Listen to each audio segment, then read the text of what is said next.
joining. Amanda has a copy of the slideshow, which she's going to share. Yep, one moment. And we really hope that this webinar is informative to help you guys launch your fertility practice. At the end of this, we're going to have a Q&A session, so please keep your questions handy, and we'll try to get to them at the end. Should we introduce ourselves? Oh, sure. Go ahead. Go ahead. I'm Amanda Troxler. I've been practicing exclusively in the area of fertility law for 10 years. I started my own practice, Troxlaw, last year with the birth of my son, and I'm very happy to be presenting with Allie, who is a longtime friend and colleague. Hi, everyone. My name is Allie Weinstein. I have my own firm, Law Offices of Allie Weinstein, where I practice mostly fertility law, mostly gestational surrogacy contracts, drafting and negotiating them, as well as egg and sperm donation contracts and embryo donation contracts. And I hope to tell you guys about how I got my start and how you guys can get your start as well too. All right, so let's go to the first slide. So things to know before starting is that it's absolutely crucial that you have a working knowledge of IVF. This field really does meet science and law, and it's constantly changing. And so there's no way to practice in this field unless you at least know the basics of how eggs are retrieved, how embryos are created, and how they're transferred to a uterus. So that's all extremely important. It's important to note that a lot of professionals in the field do have personal experience. So people who work in this field as agency owners, doctors, lawyers, insurance people, but most people have some sort of personal connection to it. So they can be the intended parents of a gamete donation or surrogacy. They could be gamete donors themselves. They could have been surrogates, or they could have done IVF for their own family. So that's where it brings us to how we got in this field. It's not necessary that you have personal experience, but it does lend a lot of knowledge.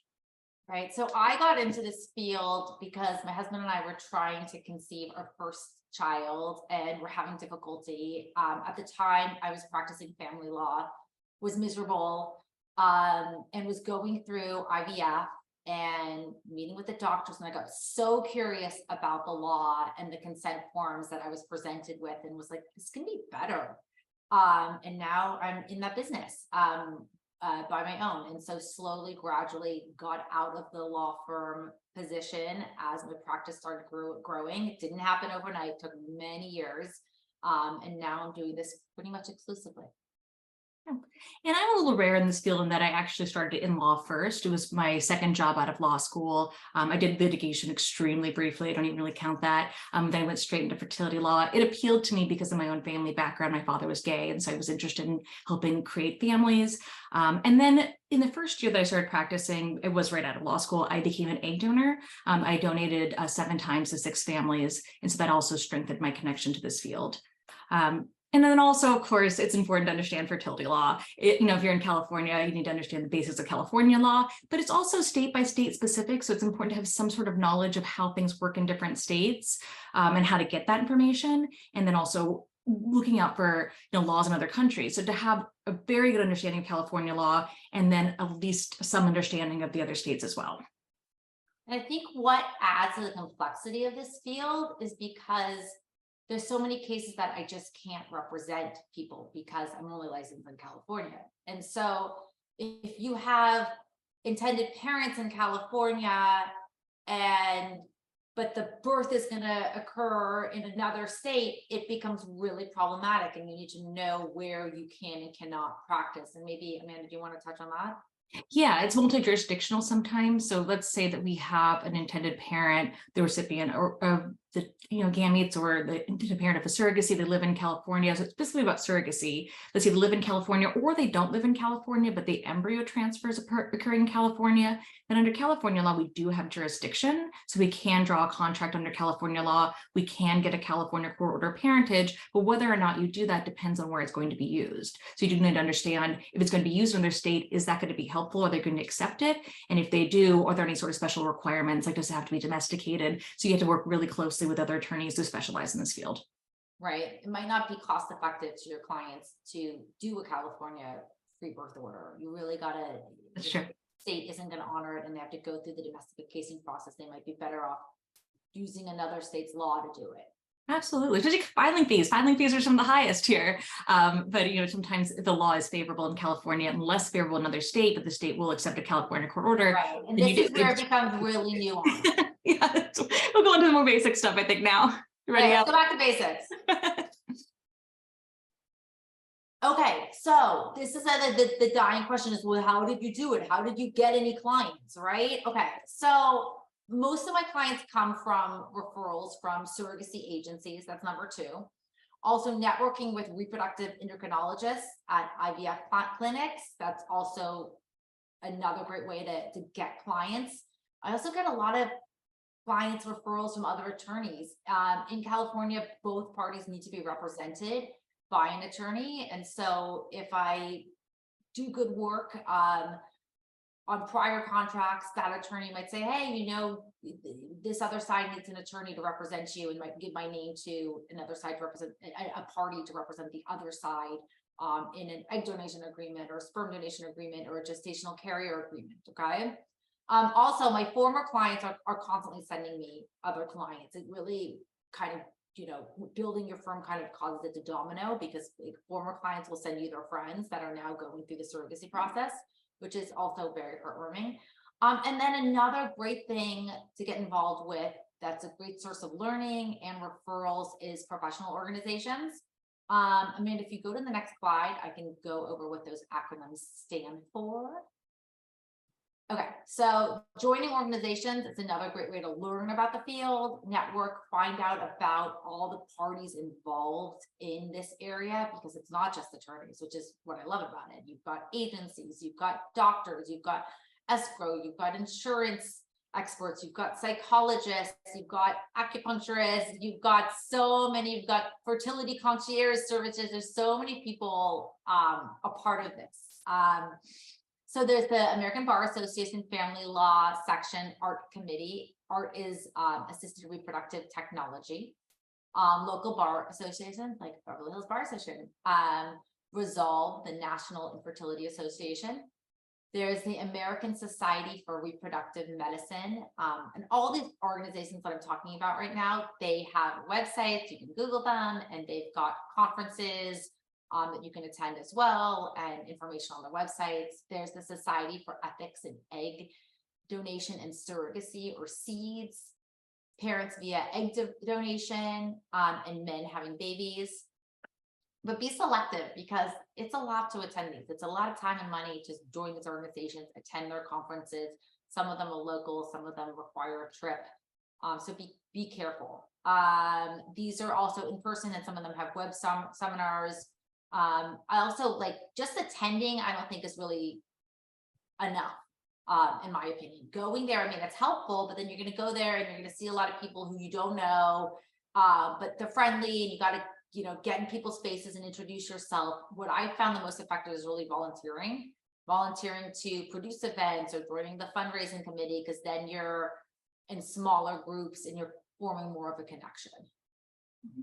I'd also mentioned that the organizations we have listed on this slide, anyone can join them as long as they pay, the registration fees. There are also organizations you can join later, but they do require a certain level of experience before you're admitted.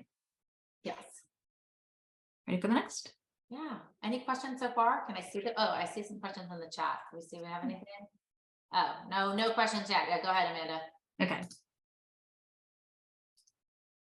So another way is to find mentors. Unique to the ABA is that they have a mentoring program that aligns a more experienced art attorney with a newer practitioner. So that's a great way to meet someone and get a mentor. And that's good to have someone to not just into cases, but to help answer questions as things come up. If someone calls you with a unique situation, you can say, well, I don't know if I should take this case, or I don't know if there's complexities to this case. And so you'd go to your mentor.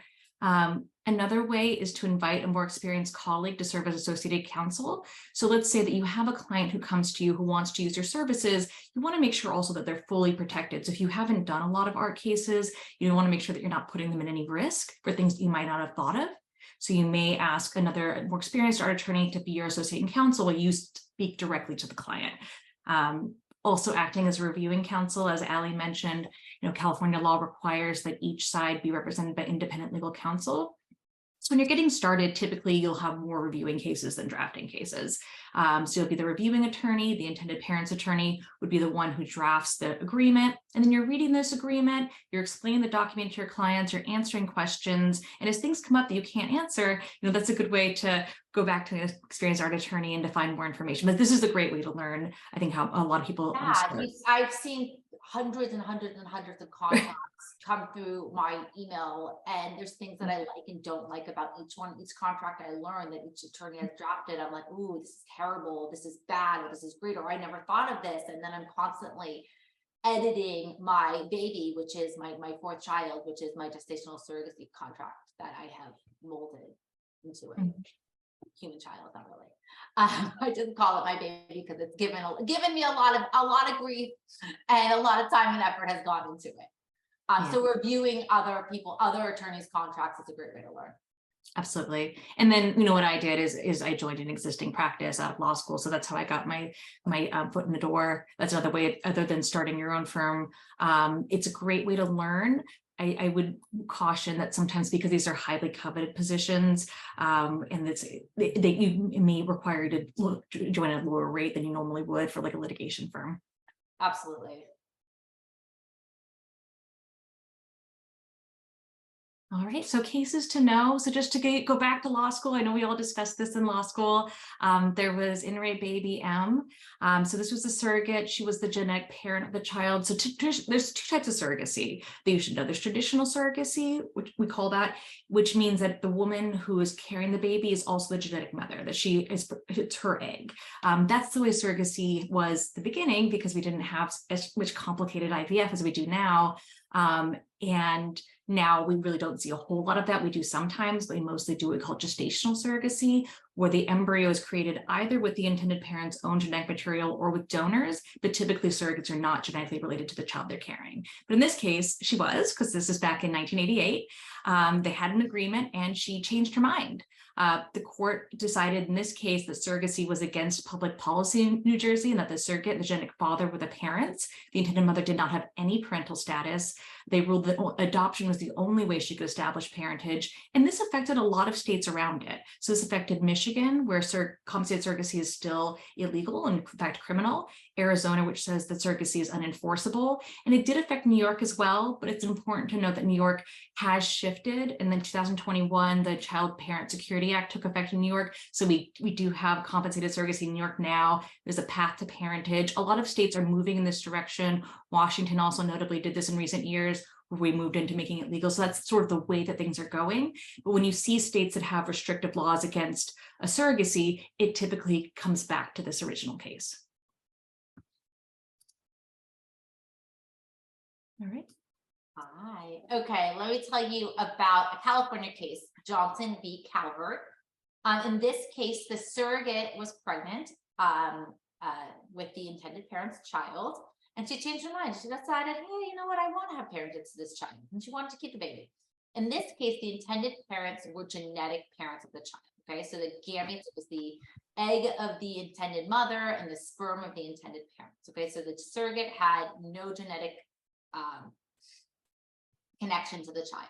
Okay, and so the court found that the genetic father was the legal father of the child because he was the sperm provider. Okay, but this court struggled with finding out who had parentage, who the mother was. Okay, and the court balanced the surrogate's claim of maternity based on gestating the child and giving birth, and the intended mother's claim of maternity based on the genetic connection. And the court found that both of them were valid claims. To break the tie, the court looked at the original intentions of the parties. And because it was the intended mother's intention to create and parent the child, the court found that the intended mother was the legal parent. Okay. Yeah, and this comes back to the doctrine of intention or intended parent theory. This is why we use terms like intended parent, as it comes back to this case. So basically, in different states, or maybe different requirements for who can be a parent under surrogacy and who can't. So some states will require marriage, some states will require genetic connection. There's also requirements might have. If you look at a state like California that's more permissive, we go based on intention. So it doesn't matter who's genetically related. It doesn't matter if you're married or single. It doesn't matter if you're in a heterosexual relationship or same-sex couple. All that matters is that you intended to be the parent, that everybody intended for you to be the parent, and that we say you caused the child's conception. Another case, so when it comes to establishing parentage, this is also different in different states. Some states will do it post-birth, so a post-birth order. Some states will require an adoption under certain circumstances. California is notable, and one of the reasons that California law is so good is that we get a pre-birth order, which means that in the second trimester, we get a court order from a court that says that the intended parents are the legal parents and that the surrogate is not. And that order is stayed until the time of birth when it takes automatic effect, which means in California, the intended parents' names go directly on the birth certificate and the surrogate's does not. So this goes back to this case in Massachusetts, where basically it was a case of first impression where there's a married heterosexual couple. They were genetically related to the child and they were permitted to be declared legal parents prior to birth. So the order required the hospital to place the intended parents' names instead of gestational carrier's name on the record of birth. The court stated specifically that the waiting period that applies when a woman places her genetic child for adoption does not apply to a gestational surrogate. And instead of talking about the rights of the intended parents, they actually interestingly said the rights of the surrogate. The waiting period burdens the surrogate's right not to be a parent. So this decision, this was in this case, I know intended parents were genetically related to the child, but this has cross applications across other states. So for instance, in California, you get a pre-birth order, like I stated, if you're same-sex parents, if you use gametes, if you're single, that you're entitled to an order of pre-birth parentage, both for your protection and the protection of the surrogate. Okay, another California case in re Bazanca. Okay, and in this case, there was the surrogate was pregnant, and the intended father and the intended mother decided to end their marriage and got divorced. Okay, and the husband and father, so the husband and wife, decided they didn't want to be parents to the child that they intended to have. And the embryo transfer occurred to the uterus of the gestational carrier, and the intended parents were genetically unrelated to the intended mother and the intended father. The husband argued that his lack of biological connection relieved him of any child support or obligations, but the trial court ruled that the lower court ruled that the child had no parents. And the California Court of Appeals ruled that the non-biological intended father was responsible because he had intended to rear the child. Okay, so that goes back to the doctrine that Amanda was talking about intention. Exactly. And so I was saying in California that if you cause the child's conception, that you are responsible for this child. So it's not just protection of the intended parents and the surrogate, but also the protection of the child who deserves to have, legal parents, and the people who cause that child's conception really, in California are responsible for that child. Okay, this is my favorite family code ever. Family Code Section 7962, and this is the California Surrogacy Code. Okay, this is the code that is referenced in every gestational surrogacy contract and lists the requirements. What's so amazing about our code is that the intended parents do not have to have the intended parent or parents do not have to have any genetic connection to their child. And it allows for a pre-birth order, which I will go into later, okay? But these are the requirements for a contract to be valid, a gestational surrogacy contract agreement, GSA, gestational surrogacy agreement to be valid. Number one, it must state when it was signed, easy, okay? It must be dated. Number two, it must state who the gamete contributors are, okay? Is it the sperm of the intended father? Is it donor sperm? Is it the egg of the intended mother? Or is it the egg of an egg donor, okay? Number three, it must identify the parent or parents. Number four, it must disclose about how the parties plan to pay the medical expenses of the surrogate and the newborn, okay? Most commonly, that's through surrogate-friendly medical insurance, okay? And if medical insurance is going to be purchased, it must include a review of the healthcare policy provisions relating to surrogacy and if there are any liens, okay? Fifth requirement is all parties must have independent counsel, as I talked about.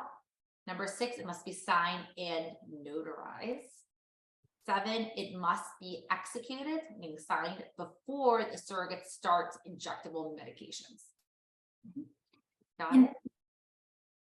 Two things I'd also like to mention about this is that it's important to note that this family code section specifically relates to gestational surrogacy, not traditional surrogacy, which you mentioned, where a woman is both the egg donor and the surrogate, so genetically related to the child. That doesn't fall under the purview of this law. That doesn't mean that you can't get a court order in that event. I think they're really rare, traditional surrogacies, but anytime someone approaches you with a traditional surrogacy case, you should do with caution, to know that some courts will give a court order parentage and some won't. So make sure that it's the perfect case where everything is lined up perfectly, and then also make sure that you know what county you're going to file in, because that's really important.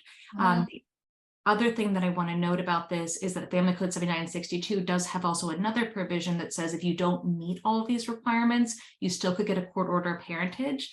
So sometimes, unfortunately, I know, Allie, you've gotten these calls where they said, oh, hey, we decided that we didn't need attorneys, so we just printed a contract and we e-signed it, and now she's pregnant and she's going to give birth in 3 months. And, those are little nightmare cases, but you really can get a court order of parentage if a court finds like substantial compliance. So just to be aware of that.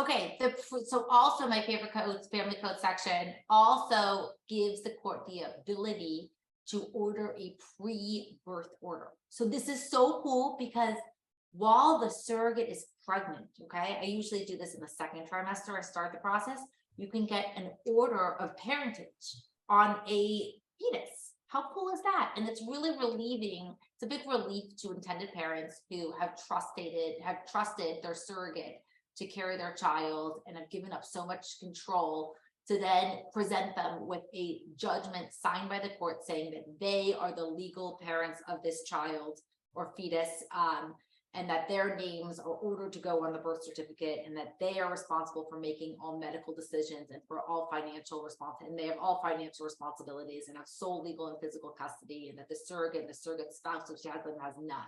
Okay, so it's really comforting for intended parents to get this. Okay, you can also do it post-birth if for some reason it didn't happen pre-birth, which is really cool. Okay, so I usually start this in the second trimester once we have a solid confirmation of pregnancy. And then where do I file this request for a pre-birth order? So the statute is really clear. It can be filed in one of the following counties: the county where the child is anticipated to be born, the county where the intended parent or intended parents reside, the county where the surrogate resides, the county where the assisted reproduction agreement for the gestational carrier was executed, and the county where the medical procedures pursuant to the agreement are to be performed. Anything you want to add, Amanda? Yeah, and when choosing counties, sometimes you'll want to think about what the current timing is on these. So are we taking months and months in a certain court? Are they relatively quick? What counties will really have a knowledge of surrogacy and what won't? Because if you go to a bigger county, like Los Angeles, they're very aware of what surrogacy is. If you go out to a smaller county, they may not have a whole lot of surrogacy arrangements, and so they may not really know what you're doing. There's also filing fees to think about. And then while you can file in a county just based on the agreement being executed in that county, so you could have no one live in the county and everyone drives to that one county to notarize, be aware that some courts, even though it's allowed by law, will be more accepting of that than others. So that's just something to be aware of. Right. Okay. Amanda, you want to talk about the donor statutes? Oh, sure. So we have California Code 7613A1, and what it says is that if a woman conceives through assisted reproduction with semen or ova or both, donated by a donor who is not the woman's spouse, the consent of the other intended parent, that intended parent is treated in law as if that intended parent is the natural parent of the child thereby conceived. The other intended parent's consent shall be in writing and signed by the other intended parent and the woman. So it's basically a long law that just says that when a woman conceives from eggs that are from an egg donor and the egg donor is not donating to their own spouse, then what they can do is they can just do this agreement, and the donor won't be treated as a parent. We also have a similar statute for sperm donors, which says that when a man donates sperm to a surgeon or licensed sperm bank, he's not the parent if they agreed in writing. So some states require that when it comes to sperm donation that it has to be done in a clinical setting, and in part that's to make sure that they are conceiving through insemination and not, in any other way. So that is the case in some states. In California, obviously with egg donation, there's no way to do outside of a clinical setting, so we don't have to worry about that. California is different in that we do allow them to be donated outside of a clinic or sperm bank if they, one, have an agreement in writing, or if a court finds by clear and convincing evidence that this was meant to be a donation. We also have a new statute about embryo donation, which says essentially that when an embryo donor donates embryos, that they're not a parent, and this is a relatively new statute. Some states will have statutes on embryo donation, and some will not. Okay. Next, your clients are going to ask you a lot about celebrities. That's part of this process, is they're going to hear a lot about, oh, what about this? And what about this person? And so you should have some working knowledge of what's going on in the celebrity world. So if you look at like the Jason Patrick case, Jason Patrick's an actor. He had a girlfriend, they broke up.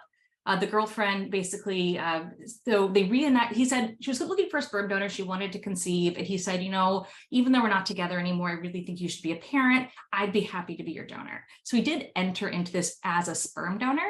But after that, they reconciled, and he was raising the child for some period of time. They broke up again, and she tried to say, he's just a sperm donor. Look, I have documentation, so he should be excluded in this sperm donor statute. But what the court found was that even though he was a sperm donor originally, he had created a parent-child relationship. So people in family law know what this means. It means potentially your name goes in the birth certificate. It could mean that you hold the child as your own, you're providing financial support. So basically, this is a relationship that the child is relying on. And so he is still a parent, even if he was originally a sperm donor. So be really careful with sperm donor cases.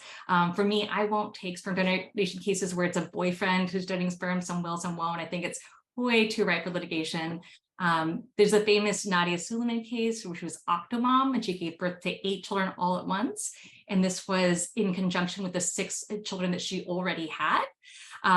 In that case, the physician had transferred a whopping 12 embryos at a time. So that definitely came under scrutiny. Best practices right now is usually single embryo transfer to reduce the chances of multiples, because there's a lot of risk with multiple pregnancies. And then there's Sherry Shepard. She entered into an egg donation arrangement and a surrogacy with her then partner. They split up, as many of these cases go. She tried to say that she had no responsibility. She tried to make surrogacy illegal in the entire state to get out of, not California, but in the entire state where the surrogate was, in order to get out of responsibility. And the court found that she was the parent. Okay. There's also, Sofia Vergara, which is a very public battle where she created embryos inside a relationship. They broke up. The intended father, for her partner, former partner, wants to use the embryos against her without her consent, and is dragged on this prolonged litigated battle where he's trying to bring lawsuits in other states where there's more impetus to bring embryos to life. And then, of course, there's just the Kardashians, the Kim Kardashians, the Khloe Kardashians, the Paris Hiltons, who are all conceiving through gestational surrogacy. Right. I think the celebrity factor has made surrogacy so much more well-known and so much more common and less in the shadows. Yeah. Then there's so many terms to know. We speak in shorthand because we're dealing with complex medical issues and legal issues. So this is just a handful of the terms that we have, but we basically, when we're talking just with each other, colleague to colleague, with other professionals in the field, we'll use a lot of shorthand. So more things to learn. All right. Anything you want to add, Allie? No. I know that, I guess I want to add that becoming a fertility law attorney is really popular right now. It is a very sexy thing to be. Everyone's getting this field, which is so great. Anything to add, Amanda? No, do we have any questions? Yeah, let's do some Q&As because we've got time for that. Come on, guys. Where are the questions?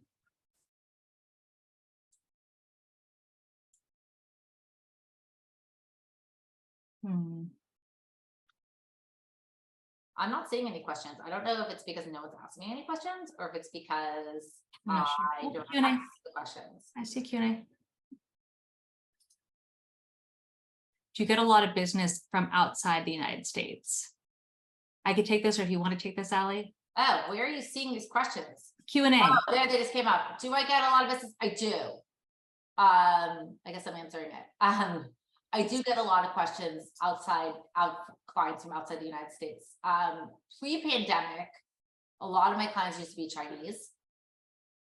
And they were coming to the United States to do gestational surrogacy in the United States, and we're hiring US citizen surrogates. Since the pandemic, I'm seeing less of that because of travel restrictions and costs, but it's still common. Yeah, so I would say I would draw a distinction when we say outside the United States. I don't handle any surrogacies that take place outside the United States. If your gestational carrier is in another country, that's not something that I would manage.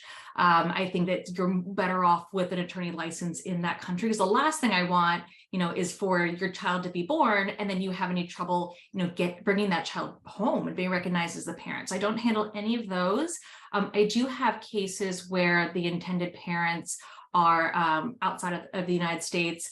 In that case, you want to work really closely with an attorney in their own state, their own country, because again, you want to make sure when they get home that they're not going to have any trouble being the legal parents. They're not going to face any criminal charges. So yes, I have intended parents outside the United States, but I always work really closely with their own attorney to make sure that we're not going to have any issues. All right, let me read the next question.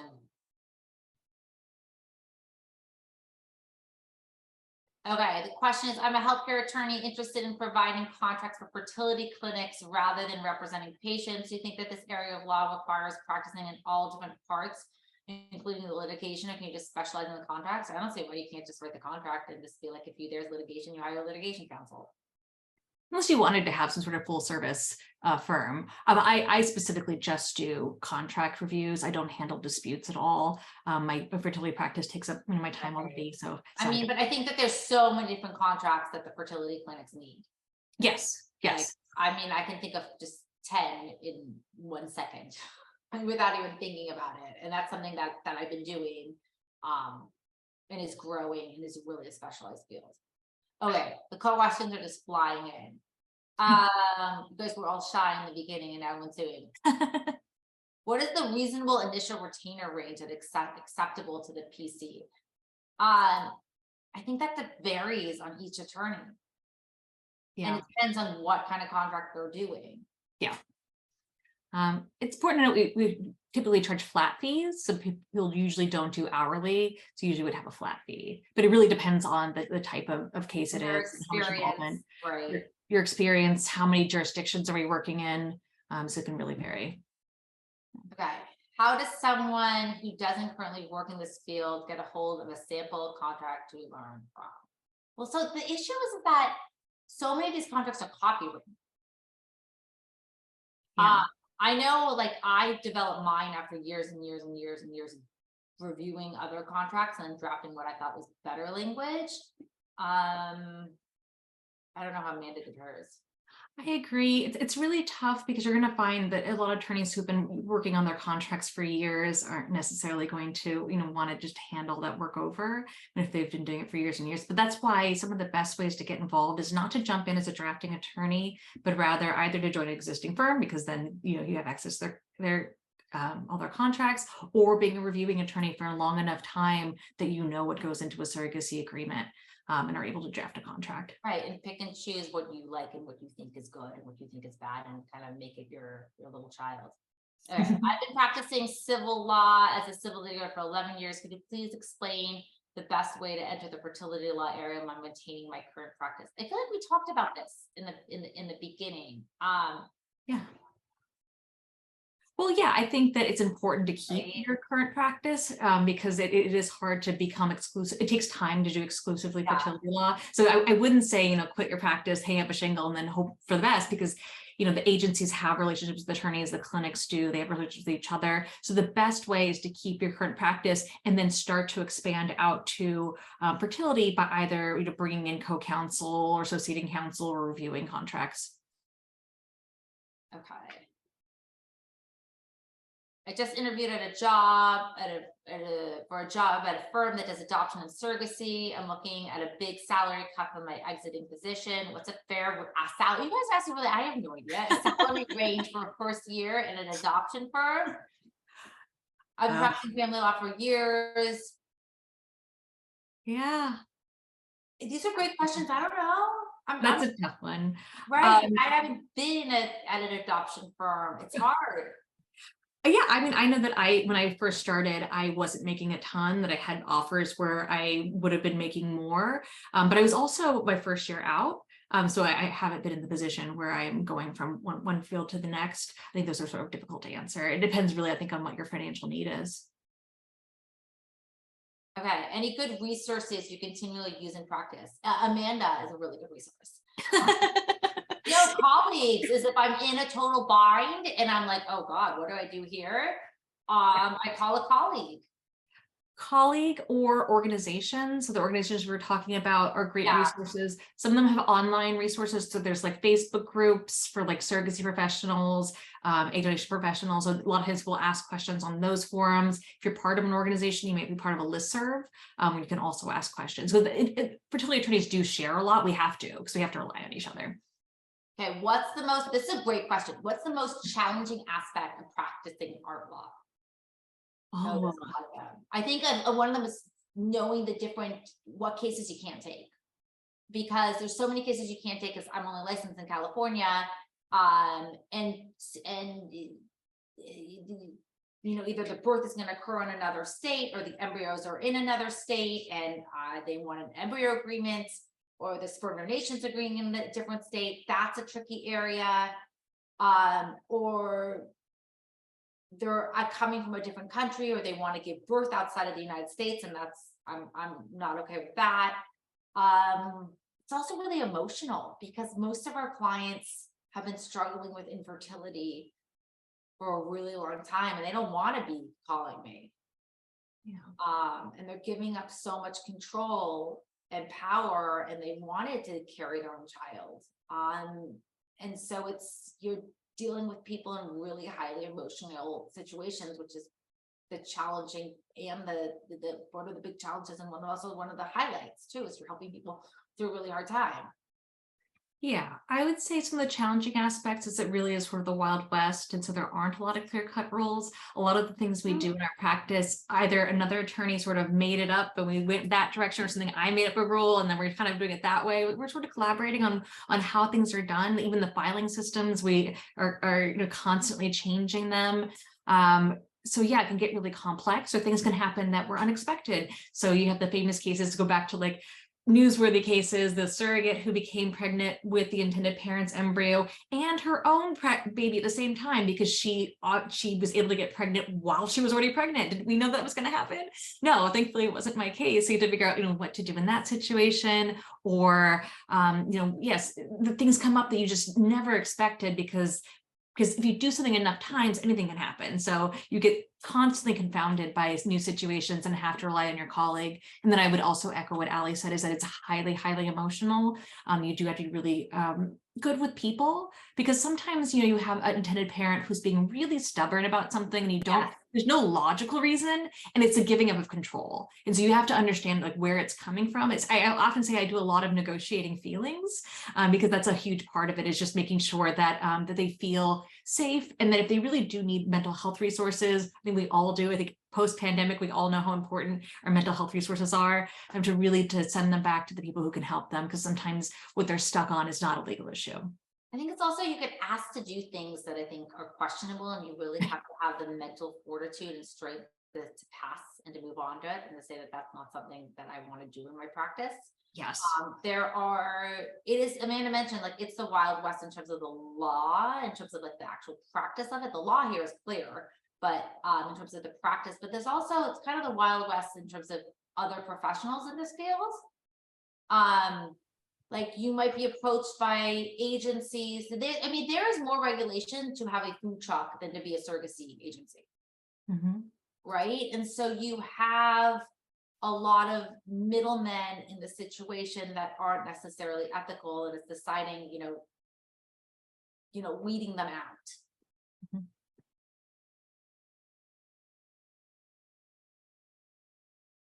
Anything else? That's it. Oh, there's more.